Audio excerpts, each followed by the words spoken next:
यहाँ पर परिग्रह को भी कोई इंद्रिय के आश्रित चर्चा रखनी थी, तो आपने परिग्रह की ऐसी चर्चा क्यों नहीं की? ये सूत्र आध्यात्मिकता की तरफ संकेत दे रहा है। देखिए, अब तक हिंसा आदि 4 व्रत संबंधी यहाँ पर उन्होंने बाहरी क्रियाओं के माध्यम से चर्चा की। तो जब परिग्रह की चर्चा कर रहे हैं तो परिग्रह में 5 पाप गर्भित है, इस प्रकार भी आप समझ सकते हैं। तो एक रूप से ये शिक्षा आध्यात्मिक स्तर पर 5 पाप संबंधी विचार करने योग्य है। और हम सब जानते ही है, एक परिग्रह नामक पाप इस जीव को 5 पापों में प्रवृत्ति करा देता है। इसलिए जब परिग्रह कह रहे हैं तो परिग्रह में सब कुछ गर्भित हो जाता है। और यहाँ पर आध्यात्मिक टच देकर उन्होंने ये कहा कि मनोज्ञ तथा अमनोज्ञ विषय में राग द्वेष का त्याग होना। बहुत गंभीर बात है। क्या है मनोज्ञ और क्या अमनोज्ञ? जो हमको इष्ट लगे, अच्छी लगे, सो मनोज्ञ। जो हमको अनिष्ट लगे, बुरी लगे, सो अमनोज्ञ। क्या हो सकता है? जैसे कर्म इंद्रिय का विषय क्या हो सकता है?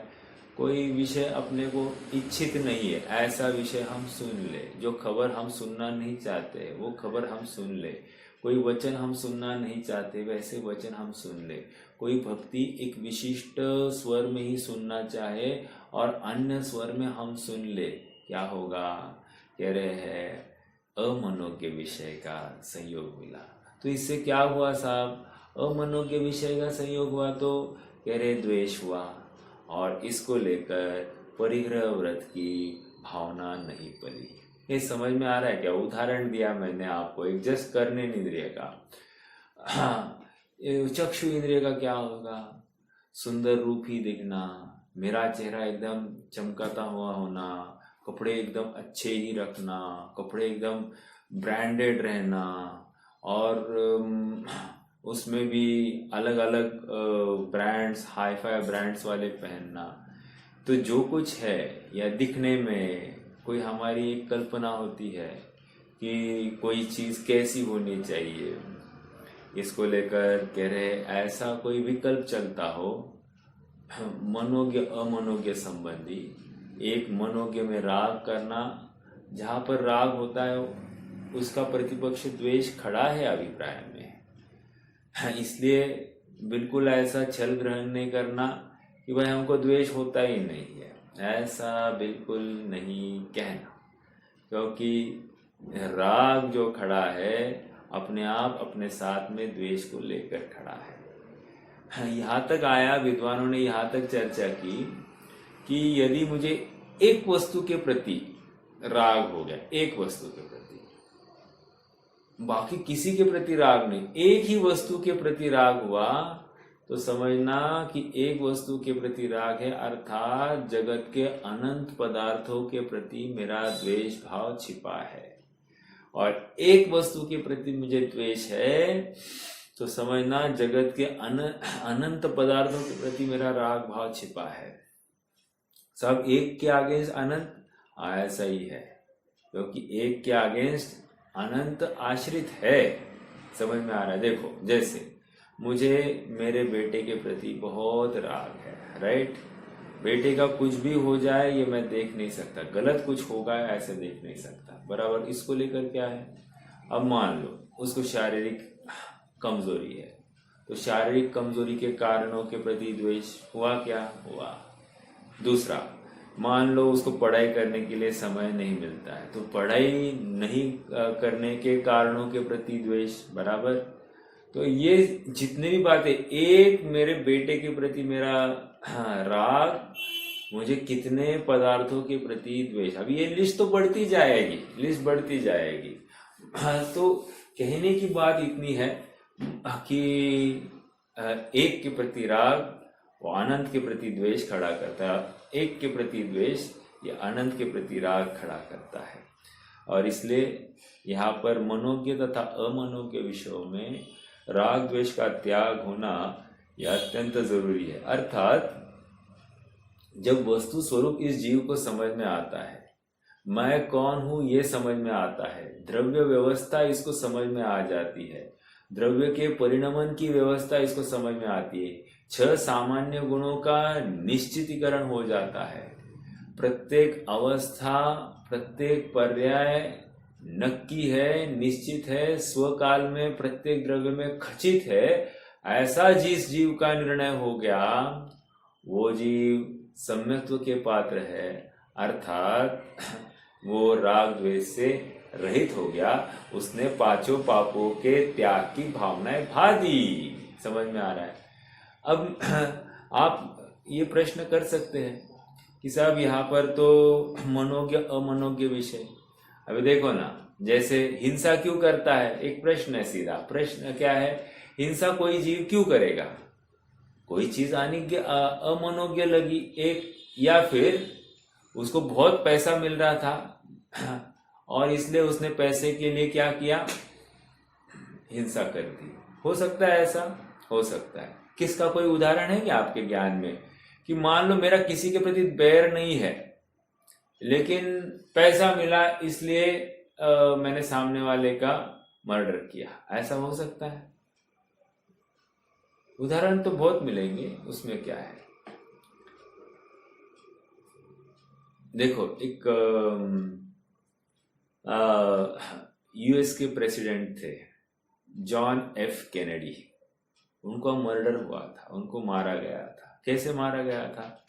कह रहे हैं कि उनको मारने की सुपारी मान लो एक आदमी को दी। अभी इस आदमी ने स्वयं नहीं मारा, उसने आगे वो काम पास ऑन किया बी आदमी को। बी ने क्या किया, बी ने स्वयं ने मारा, सी को पास ऑन किया। सी ने स्वयं ने मारा, डी को पास ऑन किया। डी ने स्वयं ने मारा, ई ने ई को पास ऑन किया, तो ई ने कैनेडी को मारा। अब समझिए कि ई का क्या द्वेष होगा कैनेडी के पास में? कोई दोष, मतलब उसके द्वेष भाव था ही नहीं, उसको तो बस पैसा मिला था। वो पैसे के प्रति मनोज्ञ भाव, इसलिए वो हिंसा में प्रवृत्त हो गया। और इसलिए कह रहे हैं कि वह हिंसा भी हुई है लेकिन परिग्रह के त्याग की भावना वहां पर नहीं हुई। समझ में आ रहा है? तो ऐसा अपन हर पाप में लगा सकते हैं। जैसे सत्य, सत्य क्यों नहीं बोलता है जीव? कह रहे हैं कि अमनोज्ञ विषय की प्राप्ति होगी, अमनोज्ञ विषय नहीं चाहता है, इसलिए वो सत्य नहीं बोलता है। ऐसा हो सकता है क्या? होता ही है। तो ऐसा चोरी क्यों करता है? मनोज्ञ विषय की प्राप्ति, अमनोज्ञ विषय ना प्राप्त हो, अर्थात द्वेष होता है, इसके लिए तो वो चोरी करता है। अब्रह्म में क्यों प्रवृत्ति होता है? मनोज्ञ विषय की प्राप्ति हो, उसके प्रति राग है, इसलिए अमनोज्ञ ब्रह्मचर्य ये अमनोज्ञ है, तो उसको उसमें रुचि नहीं, उसको उसमें द्वेष होता है। कहने की बात इतनी है कि ये 5 पापों में मनोज्ञ अमनोज्ञ विषय के प्रति राग द्वेष का त्याग हो गया। लेकिन परिग्रह में डालकर ये कह रहे हैं परिग्रह पापों का बाप है। हाँ, परिग्रह पापों का बाप है, ये घटित करना चाहते हैं। और परिग्रह की व्याप्ति बहुत बड़ी है। वैसे आचार्य अमृतचंद्र ने तो हिंसा की व्याप्ति बड़ी कर दी है, हिंसा में सभी पाप गर्भित कर दिए हैं।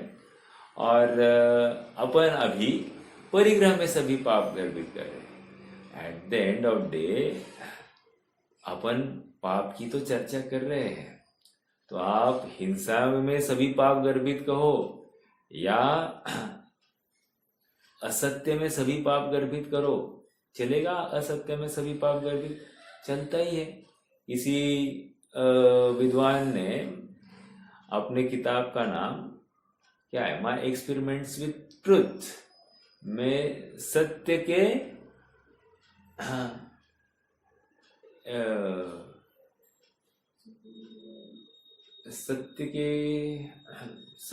माय एक्सपेरिमेंट, ये गांधी जी का है ना,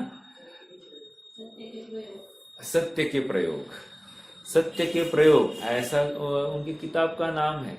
अर्थात सत्य में उन्होंने सभी पापों को गर्भित कर दिया। आ रही बात ख्याल में? तो ऐसा किसी भी अपेक्षा से अपन घटित कर सकते हैं। पाप हिंसा वाला हो या पाप परिग्रह वाला हो, वो आखिर में पाप ही है। और एक पाप के पीछे सभी पाप उसमें गर्भित है, ऐसा समझना। अपनी चर्चा भी हुई थी कि 4 पापों को तो बुरा कोई मानता नहीं है, मतलब बुरा मानता है, सॉरी। जैसे हिंसा को सब बुरा मानते हैं, झूठ को सब बुरा मानते हैं, समाज में उसको दंड व्यवस्था भी है। चोरी को सब बुरा मानते हैं, अब्रह्म को सभी बुरा मानते हैं, लेकिन परिग्रह को कदाचित कोई बुरा ना माने। कदाचित क्या, मुझे एक भी माई का लाल बताइए जो परिग्रह को बुरा नहीं मानता हो। अर्थात सभी उसको अच्छा ही मान रहे हैं, ठीक है। आई एम वेरी सॉरी, परिग्रह को बुरा मानता हो, सभी परिग्रह को अच्छा ही मानते हैं। और हमको अपने आप में समझना चाहिए, हमारा जहाँ जहाँ पर राग भाव पड़ा है, ये अपने आप में परिग्रह है। और ये परिग्रह इस जीव को संसार में भ्रमण कराने का एक अमोघ औषधि है। विद्वान तो यहाँ तक भी कहते हैं कि क्यों तुम मुसलमानों को कोसते हो, क्योंकि वे बकरा आदि जीवों की हिंसा कर कर उनका मांस भक्षण करते हैं, इसलिए तुम उनको कोसते हो। उन्होंने पहला ही पाप का ग्रहण किया, लेकिन तुमने तो 5वां पाप ग्रहण किया, परिग्रह पाप, जिसमें तुमने तो समस्त जगत की वस्तुओं की तृष्णा को रखते हुए उन सभी वस्तुओं को इकट्ठा करने का प्रयास किया है। और इसको लेकर तुमने अनेक अनेक गरीब झोपड़ियों को जन्म दिया है। कहने की बात इतनी है कि तुमने भी किसी न किसी के हिंसा में निमित्त बने हो, परिग्रह इकट्ठा किया है। इसलिए स्वयं को बहुत पुण्यवान या धर्मवान ऐसा मत मानो। यदि सच्ची भावना, तुम जिनागम को सच्चे रूप से समझना चाहते हो, तो ये स्वीकार करो कि ये जो परिग्रह मैं इकट्ठा कर रहा हूँ, इसके पीछे मैं महापाप कर रहा हूँ। मुझ में और उस मुसलमान भाई में कुछ भी फर्क नहीं है। मैं भी पापी, वो भी पापी, और मैं महापापी। समझ में आ रहा है क्या? ऐसा विश्वास हमको रखना ही चाहिए। हम अच्छे हैं, इस बात का भ्रम नहीं पालना, क्योंकि इसमें भी गाफिलता है और हमारा सम्यक तो छूट जाएगा। हम गलत है तो महापापी है, ऐसा स्वीकार करना। और हमने अभी 6वें अध्याय में देखा था कि जानते हुए पाप करना और बिना जानते हुए पाप करना, अपेक्षाएं रखी थी। बिना जानते हुए करने को कम पाप होता है, और जानते हुए पाप में प्रवृत्ति ये किसी अपेक्षा से ज्यादा पाप या ज्यादा आश्रय का कारण होता है। ठीक है, ये मनोज्ञ तथा अमनोज्ञ विषयों के त्याग की भावना यहाँ पर भाई गई। अब 9वां सूत्र हमने शायद ये भी पढ़ा था। क्या है, एक दिन का अंतर भी थोड़ा सा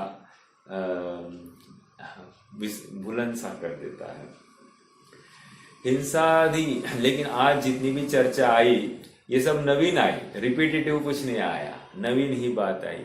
चलो, हिंसादि स्वाहा मुत्रा पाया वद्य दर्शनम। क्या कह रहे हैं?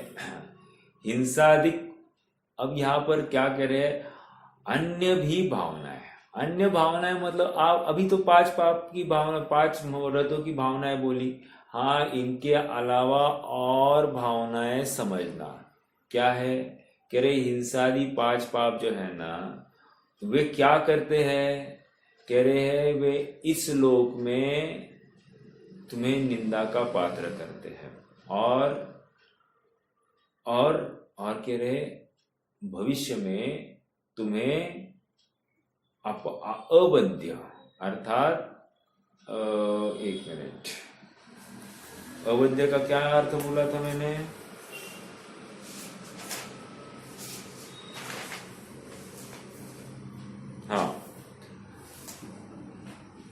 अवद्य मतलब निंदा, है ना, और अपाय मतलब नाश। अब देखो, हाँ, अवध्य का मतलब पाप ऐसा भी और अवध्य मतलब मीन्स पाप से रहित, हाँ, अवद्य मतलब ऐसे पाप से, मेरा अर्थ करते हैं ना। वद्य, वद्य मतलब एक्चुअली वद इज इक्वल्स टू पाप, ऐसा पाप। आपको कहना है। नहीं ना, लेकिन निंदा गर्हा, वहां पर गर्हा योग्य, निंद या गर्हा योग्य कार्य को अवद्य कहा जा रहा है। आप तत्वार्थ सार की टीका में भी देख लीजिए, वहां पर भी यही भाव है, और अर्थ तो ऐसा ही खोला गया है। मैं अर्थ के अनुसार ही बात कर रहा हूं। अपाय मतलब नाश। अब कह रहे हैं, आवाज नहीं आई आपकी।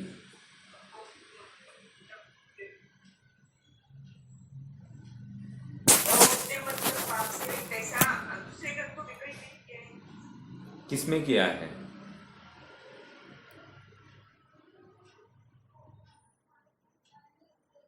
अवद्य का, अब ये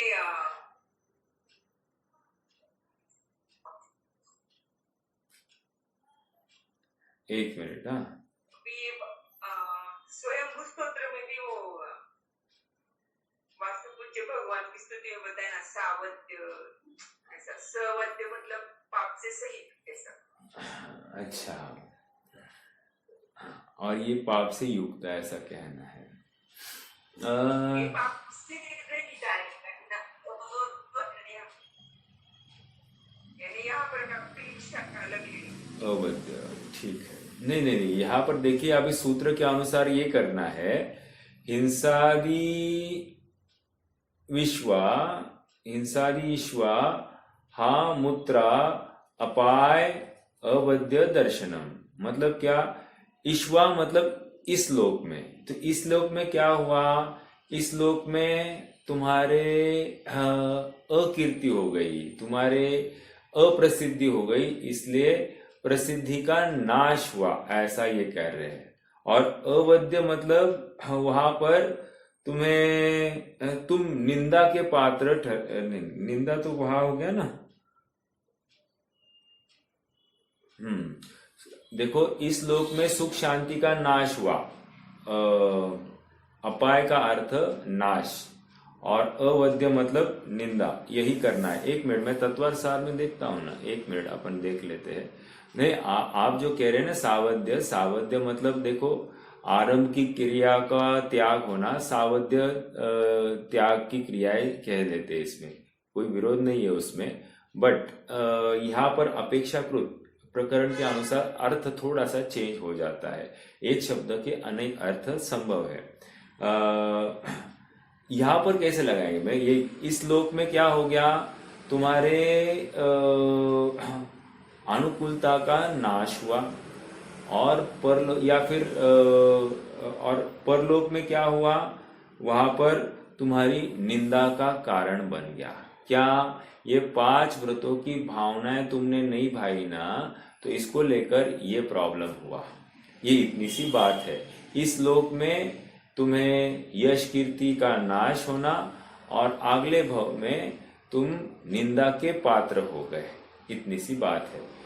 सावध्य का अर्थ देखो, सूत्र के अनुसार चलना। सूत्र का भाव क्या है? हिंसा से क्या हुआ, हिंसादि भाव, हिंसादि व्रतों की भावनाएं नहीं भाई, अहिंसादि व्रत की भावनाएं नहीं बांधने से क्या हुआ, ये कह रहे हैं। तो इस लोक में क्या तकलीफ हुई और परलोक में क्या तकलीफ हुई, इतनी की बात है।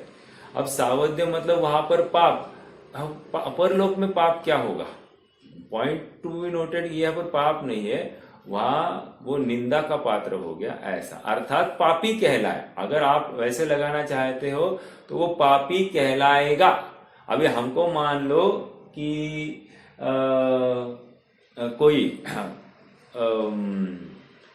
ऐसा प्रसंग बने कि हम कोई गलत कार्य कर दे, तो हम जो पापी हुए, या फिर हम दीनहीन ही जन्म ले, तो ये इसका कारण क्या है? तो हम पापी है, ये समझना पड़ेगा।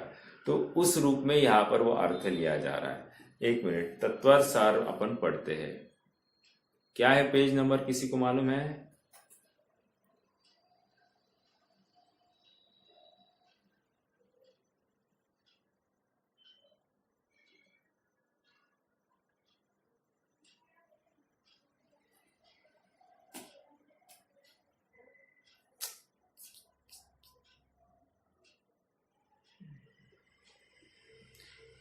ए श्रेयांश, तत्वार्थ सार देना बेटा।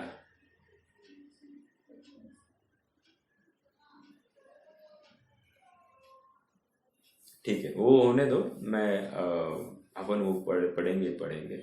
अब मेरा बिंदु तो ये है कि हिंसादि पांच पाप इन शॉर्ट, हिंसादि पांच पाप इस भव में भी दुख रूप और भविष्य में भी दुख रूप है। ये एक्चुअली कहने के लिए अगला सूत्र है।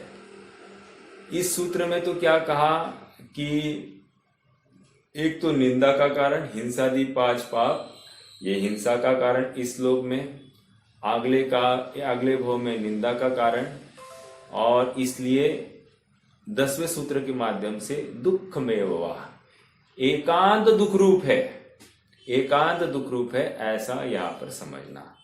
अब देखो, थोड़ा सा विचार करते हैं क्या है इनका अर्थ। हिंसादि ये पांच भाव, राइट। आपको इष्टोपदेश का एक छंद याद होगा, मेरे ख्याल से 12वां छंद है। आरंभे तापकान प्राप्ता वतृप्ति प्रतिपादकान, अन्ते सुदुस्त्यजान कामान, कामं कः सेवते सुधी। क्या है इसका अर्थ? थोड़ा सा विचार करते, ये इस सूत्र के साथ अपन टैली करके देखेंगे। आरंभे तापकान प्राप्तौ वतृप्ति प्रतिपादकान। आरंभे मतलब उसकी स्टार्टिंग में ही, आरंभे तापकान प्राप्ता मतलब उसकी प्राप्ति हो, ऐसा भाव होना, ये भी तापदायक है। एक किसी भी विषय की प्राप्ति हो, उसका भाव भी तापदायक। ओके, वतृप्ति प्रतिपादकान, अभी उसकी अप्राप्ति हो गई तो भी उसकी प्राप्ति हो गई, सॉरी, प्राप्ति हो गई तो कह रहे हैं अतृप्ति होती है। और भोगो, अन्य प्रकार से भोगो, ऐसी निरंतर भावना होती है। ओके, और फिर लास्ट में क्या, तीसरा पॉइंट क्या कहा? अंते सुदुस्त्यजान कामान, अंत में वो छोड़ने से छूट न जाए, इसलिए बहुत आकुलता और संकलेश होता है। एक तो प्राप्ति होने के लिए आकुलता, प्राप्त होने के बाद में आकुलता, प्राप्त हो छूट न जाए इसलिए आकुलता। यह आकुलता तो कुछ कम नहीं होती है। इसलिए क्या कह रहे हैं? कामं कः सेवते सुधी, इसलिए उनकी वांछा कोई सुधी या समझदार बुद्धिवान जीव क्यों करेगा? अर्थात वो पांच पाप में प्रवृत्ति नहीं करेगा, क्योंकि ये सब हजामत देखकर, इतनी तकलीफ देखकर वो नहीं करेगा, है ना। देखो मेरे पास में ये जिनवानी आ गई है। इस जीव संबंधी कल्याण का, देखो अपन ये सूत्र की बात कर रहे हैं। सूत्र का क्या अर्थ है? हिंसादि में इस लोक और परलोक संबंधी। इस लोक का शब्द कौन सा है? इहा, और अमूत्रा मतलब परलोक, ठीक है। अमूत्रा मतलब परलोक संबंधी अपाय और अवध्य के दर्शन है। अब देखो आगे अर्थ, अगले पेज पर, पेज मेरी बुक में 149 है, आपके इसमें मेरे ख्याल से 153 होगा। इस जीव संबंधी कल्याण के उपायभूत स्वर्गादि संपदा की प्राप्ति में, अभ्युदय और मोक्ष की प्राप्ति में निश्रेयस की साधक क्रियाओं को नष्ट करने वाले, क्या नष्ट? शब्द अपाय का अर्थ क्या किया? नष्ट करना। किसका नाश किया? कह रहे हैं अभ्युदय ऐसे मोक्ष की प्राप्ति में बाधक हुआ, इसलिए मोक्ष की प्राप्ति में का नाश करने का कारण क्या हुआ? ये हिंसादि 5 पाप हुए। एक, ओके। और आरंभादि पाप रूप अनर्थ अपाय है। क्या कह रहे हैं? आरंभादि पाप रूप, ओके। आप जो कह रहे हैं ना भाभी जी, आपका कहना यहाँ पर ठीक है। वो आरंभादि नष्ट करने वाले और आरंभादि पाप वाले अनर्थ अपाय है। अथवा देखो, अथवा सात भय रूप होना अपाय है। सात भय रूप होना अपाय मतलब क्या? ये हाँ, परलोक संबंधी इसको कोई ना कोई दुख सताना, इसको अपाय कह रहे हैं। अर्थात एक अपेक्षा से अपाय का अर्थ फिर क्या होता है? अपन ने क्या लिया था? अपाय का अर्थ अपन ने लिया था निंदा कर रहा, और यहाँ पर भय और आरंभ आदि पाप रूप को अनर्थ कहा जा रहा है।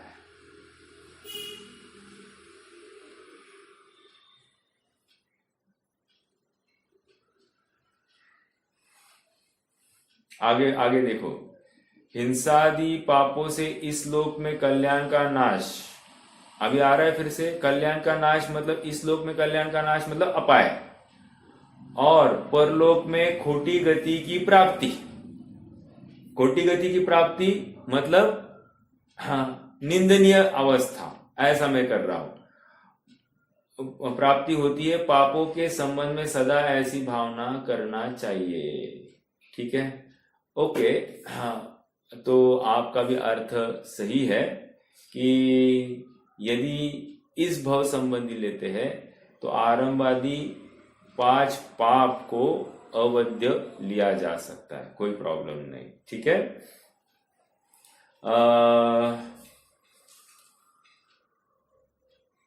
चलिए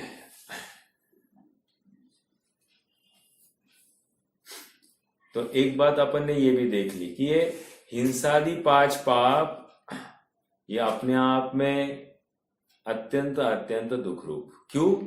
उनकी प्राप्ति नहीं हो रही है तब तक दुख, प्राप्ति हो जाए बने रहे तब भी दुख, और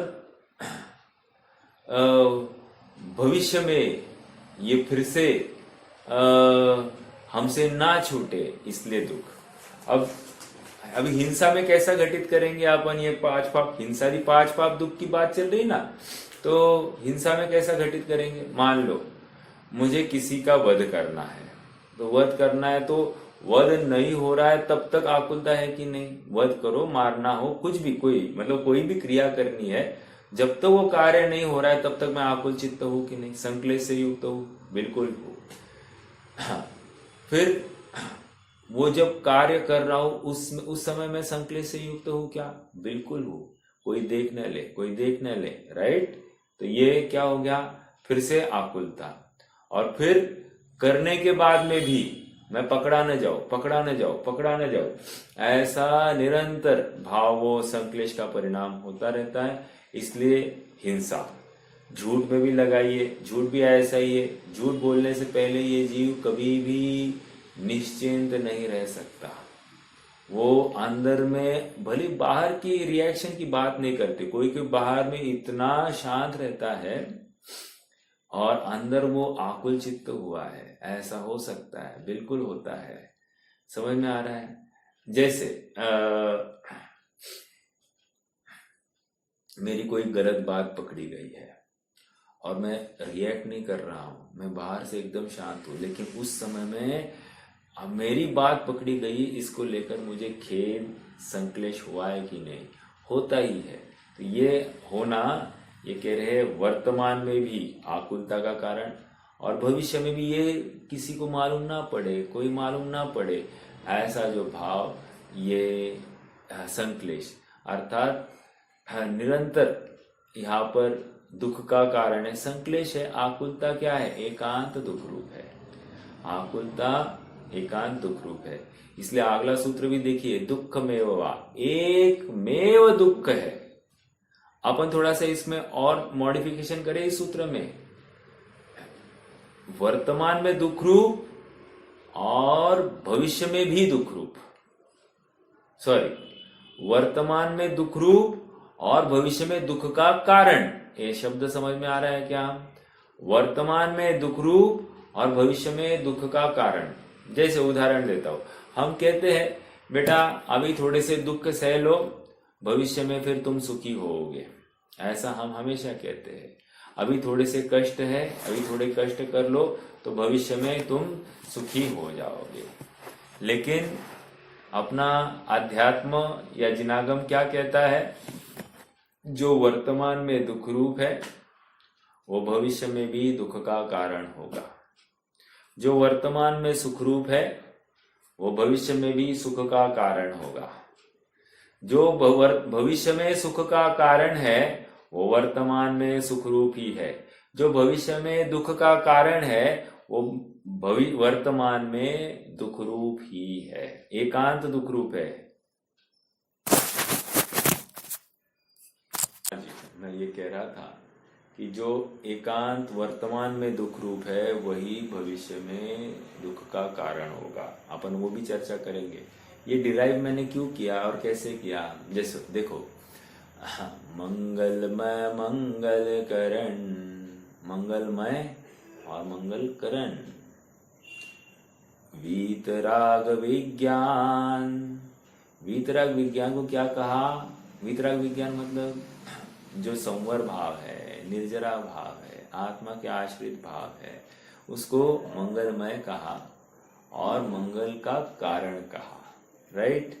अभी ऐसे ही अपन ने क्या यहाँ पर लगा रहे हैं, ये हिंसादि पांच पाप दुखमेव वा, दुख रूप है और दुख का कारण है। ओके, ये ऐसा हम यहाँ से लगा रहे हैं। समझने की बात इतनी है। मेरा एक प्रश्न है, चलो, आश्रव को हमने दुख रूप और दुख का कारण कहा। बंध भी अपने आप में दुख रूप है और दुख का कारण है। संवर, निर्जरा, ये सुख रूप और सुख का कारण। वैसे मोक्ष क्या है?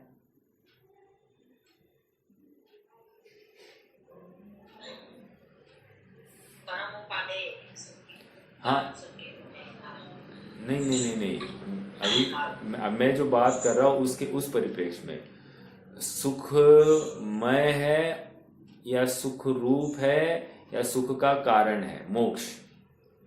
सुखमय है। बस इतनी सी बात है। सुखमय इतना ही है, सुख का कारण नहीं है। वो तो सुखमय ही है। वहां अभी कारण क्या होना? मोक्ष अपने आप में 100% सुखमय। हम जो सुख का कारण कह रहे थे या सुख रूप या सुख का कारण, वो फल तो ऑलरेडी ये मिला है, तो उसको लेकर हमको और विचार नहीं रखना। ओके, तो ये एक बात हो गई। तो ये हिंसादि पांच पाप जो है 9वें और 10वें सूत्र के माध्यम से कह रहे हैं कि ये निरंतर अभ्युदय सुख का नाश करते हैं। पांच पापों में प्रवृत्ति होती है। ये जीव निरंतर भयाक्रांत रहता है और इसको लेकर वर्तमान में दुख है, एकांत दुख है और भविष्य में भी दुख का कारण है। ये पांच पाप दुख में है। यहाँ पर ये बात कहकर एकांत की बात करी। क्या इसको हम अनेकांत में कन्वर्ट कर सकते हैं? मेरा एक प्रश्न है। दुख, ये पांच पाप एकांत दुख रूप है, ये सेंटेंस सम्यक एकांत है या मिथ्या एकांत है? सम्यक अनेकांत है या मिथ्या अनेकांत है? 4 ऑप्शंस है। मेरा स्टेटमेंट क्या है? पांच हिंसादि पांच पाप एकांत दुख रूप है।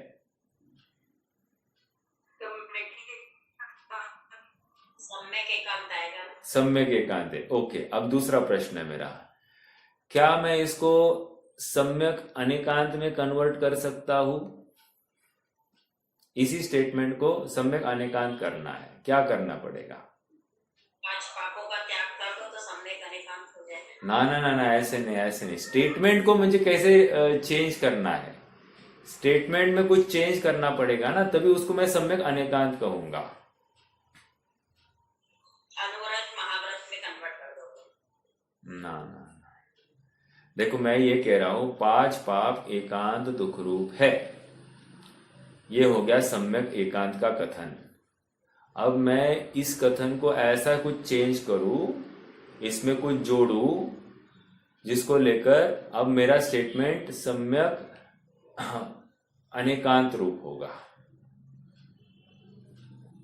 भी लगाना उसमें। का बोलिए ना, लगाइए ना, भी लगा दिया। हाँ, भी मेरा सॉरी, हिंसादि 5 पाप दुख रूप भी है, ऐसा कहना है आपको।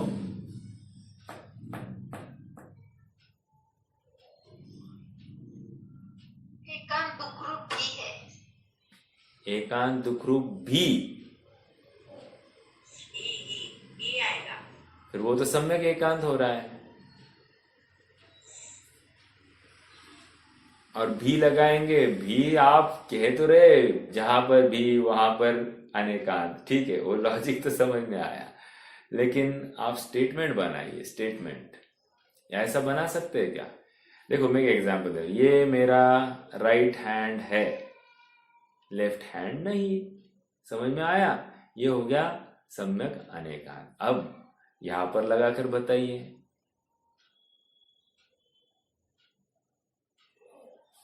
ऐसा ले सकते ना, 5 पाप दुख रूप भी है, सुख रूप नहीं। हाँ, बस हो गया, सुख रूप नहीं, बस ये हो गया सम्यक अनेकांत।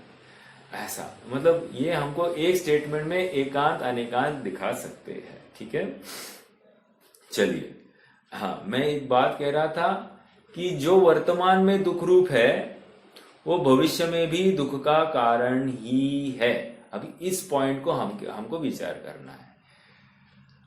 हम कहते हैं कि अभी थोड़ी सी मेहनत करेंगे तो हमारा भविष्य में आराम से बुढ़ापा आदि आदि कट जाएगा, तो हमारे सुख में दिन बीत जाएंगे। आज हमारे बच्चे, थोड़े से बच्चों के लिए हम थोड़ी सी मेहनत ले तो बच्चे भी भविष्य में हमारा ख्याल रखेंगे, तो अर्थात सुख में जाएंगे, है ना। ऐसा एक जनरल स्टेटमेंट लोक में चलती है। ये स्टेटमेंट अपने यहाँ पर इस अध्यात्म में इसको जगह नहीं है, क्योंकि कह रहे हैं अभी आपको ये दुख रूप लगी है ना बात, तो ये दुख रूप लगना अर्थात तुम्हारे आकुलता का परिचय है। और ये आकुलता अपने आप में ये अमनोज्ञ विषय की प्राप्ति हो गई है, इसका परिचय है। और अमनोज्ञ में तुमने अरति भाव किया है, और अरति भाव करने से तुम्हें आश्रव हुआ है, और आश्रव दुखकार घनेरे बुद्धिवंत तिने निरेवेरे। अर्थात इसको लेकर वर्तमान में तुम्हें आकुलता हुआ है, संताप हुआ है, ओके। और इसलिए ये जो संताप है भविष्य में भी दुख का कारण होने वाला है। समझ में आ रहा है? तो जो वर्तमान में दुख रूप है वो भविष्य में भी दुख का कारण तो होने ही होने वाला है, ठीक है। हाँ, अब दूसरी बात, मुझे बहुत पैसे मिल रहे हैं, राइट। ये पैसे मिल रहे हैं, ये देखकर मुझे बहुत आनंद दिखाई दे रहा है। मेरा प्रश्न है, यहाँ तो दुख नहीं है, तो इसको हम कैसे घटित करेंगे कि यहाँ पर दुख है? लोक में इसको दुख कहा जा रहा है, लेकिन देखो ना, पैसा कमाने के लिए कितनी मेहनत है, कितनी आकुलता है, कितनी संताप है, राइट। हाँ, हो सकता है किसी को बहुत सहजता होगी, लेकिन एक उदाहरण लीजिए ना, जिसको सहजता नहीं है पैसे कमाने में, सहजता नहीं इन द सेंस बहुत मेहनत और श्रम के बाद में उसके पास में कुछ पैसे इकट्ठा होते हैं, उस एक को अगर तकलीफ है, इसका मतलब सबको तकलीफ होनी ही चाहिए, किसी न किसी प्रकार की आकुलता तो है ही। तो इसलिए भले ही पैसा कम आ रहा है या ज्यादा आ रहा है, आकुलता का प्रसंग है, अर्थात दुख रूप है, इसलिए भविष्य में भी दुख का कारण है। उसको लोक में अच्छा माना जाता है, लेकिन यहाँ पर उसकी बात नहीं है। वो अज्ञानतावश अच्छा मान रहा है, वो भ्रम से अच्छा मान रहा है। ठीक है, हाँ, जिनवाणी पढ़ रहे हैं, बच्चे पढ़ रहा है कोई और उसको पसंद नहीं है, जबरदस्ती बिठाया गया है, इसको लेकर अपन कैसे लगाएंगे? उसका वर्तमान भाव ये हिंसा रूप ही है, अर्थात परिग्रह में अमनोज्ञ विषय की प्राप्ति हो गई, इसलिए दुख रूप, और इसलिए भविष्य में ये संक्लेश भाव भले ही स्वाध्याय कर रहा है लेकिन मरे मन से कर रहा है, ये दुख का कारण होगा। ठीक है, हाँ, ऐसा अपन लगा सकते हैं। तो ये 9वां और 10वें सूत्र की हमारी चर्चा हो गई है। अत्यंत गंभीर ये सूत्र है, अध्यात्म की पुट इनमें आई है, ऐसा हमको समझना चाहिए। हाँ जी,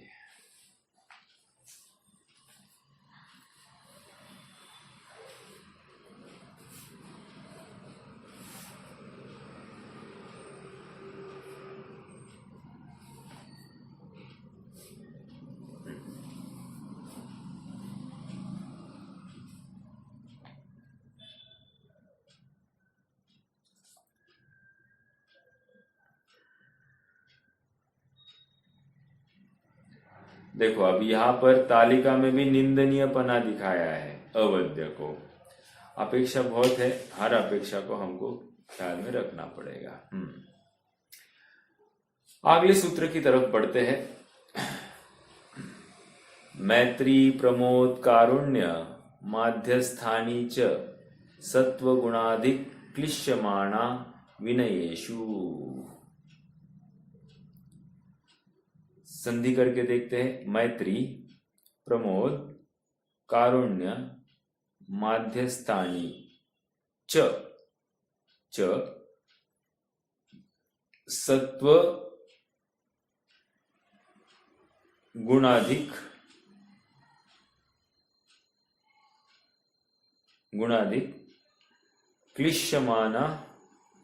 क्लिश्यमान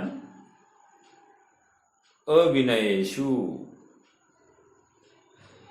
अब क्या है, सूत्र से वैसे कोई डायरेक्टली समझ में नहीं आ रहा। यहाँ पर ये समझा रहे हैं, हाँ, वृत्ति के चिंतन में चिंतवन करने योग्य कैसी भावनाएं होती है, अर्थात संयोगों में वो कैसी भावनाएं भाता है, इसकी बात कर रहे हैं। अभी भी प्रकरण चल रहा है वही, ओके, और क्या क्या भावनाएं भा रहा है। ठीक है, जैसे वह उच्च गोत्र का कारण बताया और उसके बाद में फिर तीर्थंकर प्रकृति के आश्रव का भी कारण बताया, तो उसमें विशेष रूप उच्च गोत्र की बात चली। अब ऐसे ही यहाँ पर भी मैत्री मतलब क्या? मैत्री किसमें करना? कह रहे सत्व। हाँ, सत्व ये शब्द का अर्थ क्या है?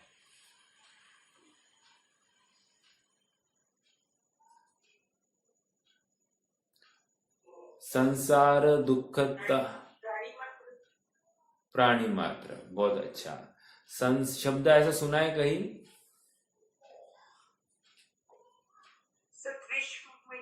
हाँ, बहुत अच्छा। और एक शब्द कहीं, दूसरा श्लोक रत्नकरण श्रावकाचार्य,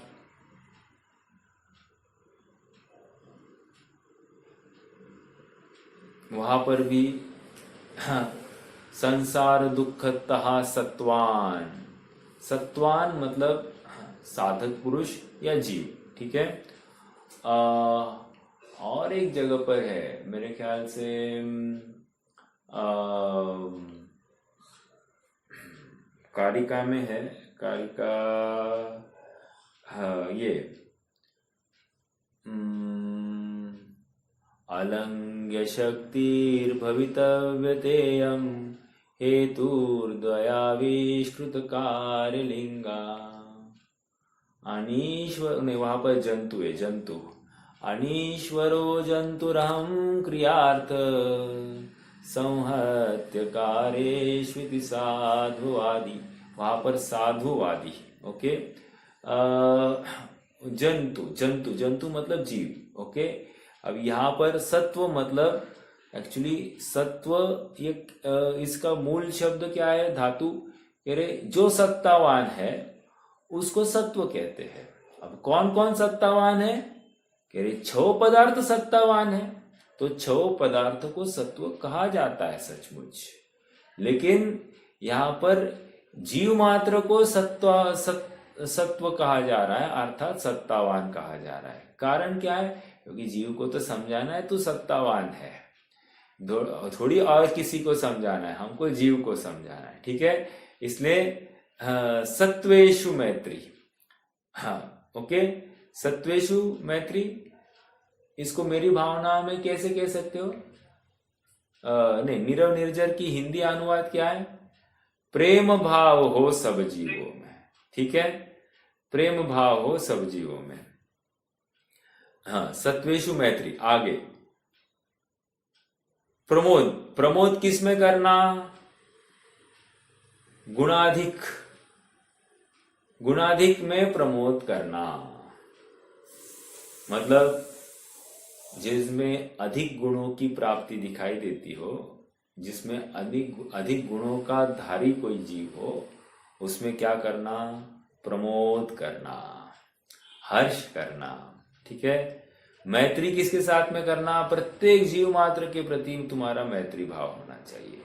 प्रत्येक जीव मात्र मतलब करेंगे चर्चा। प्रत्येक जीव मात्र मतलब जितने जीव मात्रा है, अखंड एकेंद्रिय से लेकर पंचेंद्रिय तक के सभी जीवों के प्रति तुम्हारा क्या होगा? मैत्री भाव होगा। सब एकेंद्रिय के साथ में कोई मैत्री भाव करता है क्या? कोई उनके साथ फ्रेंडशिप करता है क्या? हाँ, जैनिज्म ये इतनी व्यापक सोच है, यहाँ पर जीव मात्र के प्रति अर्थात सर्व जीव राशि। देखो, क्रिश्चियन लोग क्या मानते हैं, वो तो मछली को जल ककड़ी कहते हैं। अभी ककड़ी के नाम पर वो चाहे वो चीज खा सकते हैं। ककड़ी कहने पर हमको कोई आकुलता या ऐसा कोई भाव होता है क्या? नहीं होता है। लेकिन जल ककड़ी अच्छा शब्द है, शब्दों को लेकर उन्होंने उसमें जो इंटेंसिटी है हिंसा की उसको मंद कर दिया। ऐसा नहीं समझना, प्रत्येक जीव मात्र के प्रति अपना मैत्री भाव होगा।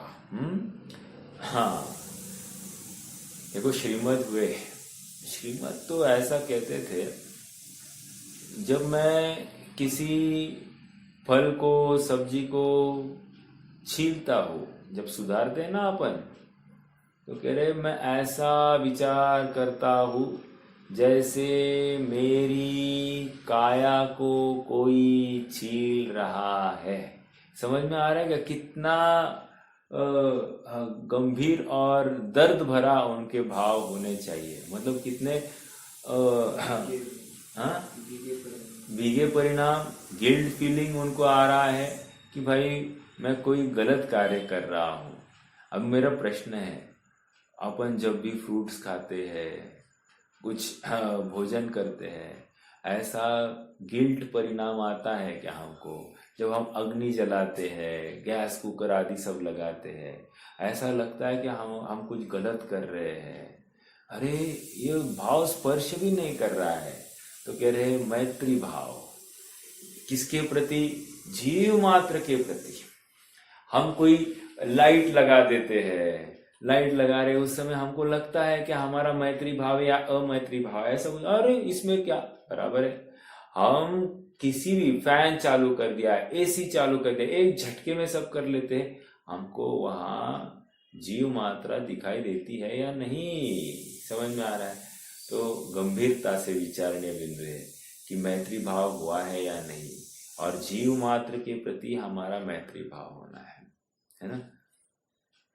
प्रमोद, प्रमोद क्या कहा? जहां पर हमसे अधिक गुण है वहां पर प्रमोद की भावना होती। प्रमोद मतलब प्रसन्नता, भक्ति होता है, अनुराग होता है। अभी अधिक अधिक हमसे अधिक कौन होगा? अर्थात जो विशेष धर्म के साथ में संलग्न है, धर्म मार्ग पर चल रहा है, स्वयं धर्म रूप धर्ममय हो गए हैं, ऐसे जीवों के प्रति हमारा क्या होगा? प्रमोद होगा। ठीक है, आगे प्रमोद हो गया। कारुण्य, अब कारुण्य किसके प्रति होगा? करुणा भाव किसके प्रति होगा? कह रहे क्लिश्यमानों के प्रति। क्लिश्यमान मतलब क्या? देखो नीरव निर्जर को स्टार्ट कीजिए। क्या है? प्रेम भाव हो सब जीवों से, गुणी जनों में हर्ष प्रभु। आगे करुणा स्रोत बहे दुखियों पर, दुर्जन में मध्यस्थ विभो। करुणा स्तोत्र यहाँ पर वो नहीं, दुर्जन में मध्यस्थ। क्लिश्यमान का अर्थ दुर्जन, ठीक है। क्लिष्ट, हाँ, संक्लेश परिणाम वाला जो है क्लिश्यमान, दुर्जन। तो कह रहे दुर्जन में हमारा क्या विचार होना चाहिए? माध्यस्थ भाव, न राग करना न द्वेष करना, है ना। कसाब कैसा है? दुष्ट है, नहीं नहीं। या भी आतंकवादी मिला, ये कैसा है? दुष्ट है। मोदी कैसा है? अच्छा है बुरा है? कुछ नहीं, माध्यस्थ भाव हमारा किसी के प्रति। पाकिस्तान कैसा है? माध्यस्थ भाव। ये ISIS कैसे है? माध्यस्थ भाव। हमको किसी के प्रति कोई भी पक्ष नहीं है। कह रहे हैं ये क्या है? माध्यस्थानी क्लिश्यमाना, अर्थात दुर्जन व्यक्ति में हमारे माध्यस्थ भाव हो। हाँ, समझ में आ रहा है क्या? आगे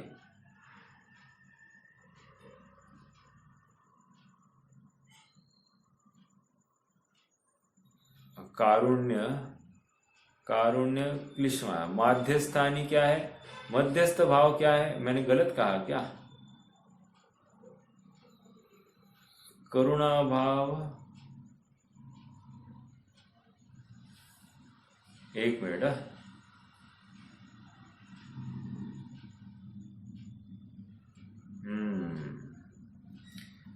आई एम वेरी सॉरी। क्लिश्यमान भाव अर्थात दीन दुखी को क्लिश्यमान कहा जा रहा है। मैंने जो पापी जीव है, अविनयी जीव है, उनको मैंने क्लिश्यमान कहा। क्लिश्यमान मतलब क्या? दीन दुखी जीव, उनके प्रति करुणा भाव होना चाहिए। और माध्यस्थ भाव, यहाँ पर हिंस्र व्यक्तियों के ऊपर हमारा माध्यस्थ भाव होना चाहिए, ठीक है। तो ये एक बात हो गई।